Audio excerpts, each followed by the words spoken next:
नमस्कार मैत्रिणींनो, पुन्हा एकदा तुमचे ट्रेंडिंग मराठीमध्ये खूप खूप स्वागत आहे.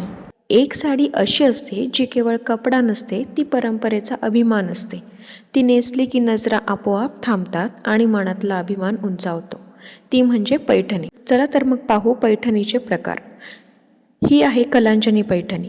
पूर्ण साडीभर बुनक्या, जरीचे काठ आणि अतिशय उठाव रंगांमध्ये उपलब्ध असणारी ही कलांजनी पैठणी सध्या खूप ट्रेंडिंगमध्ये आहे. 2 नंबर आहे चंद्रकोर पैठणी. कॉन्ट्रास्ट कलरचे काठ, ब्लाऊज आणि पूर्ण साडीभर चंद्रकोर बुनक्या ही या साडीची ओळख आहे. अतिशय चोपून बसल्याने दिवसभर कॅरी करायलाही सोपी असते. पुढची पैठणी आहे मुनिया पैठणी. पूर्ण काठ भरून शाईन असलेली जरीची डिझाईन, त्यावर एक बारीक रेषेची नक्षी, विरळ असलेले बुनके म्हणजे मुनिया पैठणी, ज्याचे वैशिष्ट्य म्हणजे त्याचा पूर्ण कॉन्ट्रास्ट जरीच्या प्रिंटचा ब्लाऊज आणि त्यावरची मोराची, कमळाची किंवा पाना फुलाची नक्षी. त्यानंतर आहे लोटस पैठणी. याची खासियत याच्या नावातच आहे, ते म्हणजे कमळ.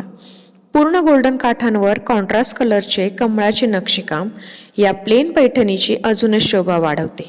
पदरही कमळाच्या डिझाईनने पूर्णपणे भरलेला असतो. त्यानंतर येते सगळ्यांची आवडती मोर पैठणी. मोर म्हणजे पैठणीची शान. अशा या मोर पैठणीवर पिसांसोबत असलेला हा मोर जणू जानच टाकतो. मोठे गोल्डन काठ आणि त्यावर मोठे मोठे मोर खूपच उठून दिसतात. पुढची पैठणी आहे येवला पैठणी. सगळ्यांसाठी बजेट फ्रेंडली, साडीची सवय नसलेल्यांना पण खूप इझिली सांभाळता येते. पूर्ण साडी भरून बुनके आणि पदर व काठावरचा मोर या साडीच्या डार्क कलरला खूपच शोभा आणतो. तर तुम्हाला यातली कोणती पैठणी आवडली नक्की कमेंटमध्ये सांगा. व्हिडिओ आवडल्यास लाईक करा. पैठणीच्या पुढील 10 प्रकारांसाठी चॅनलला नक्की सबस्क्राईब करा. हा व्हिडिओ मैत्रिणीला शेअर करा.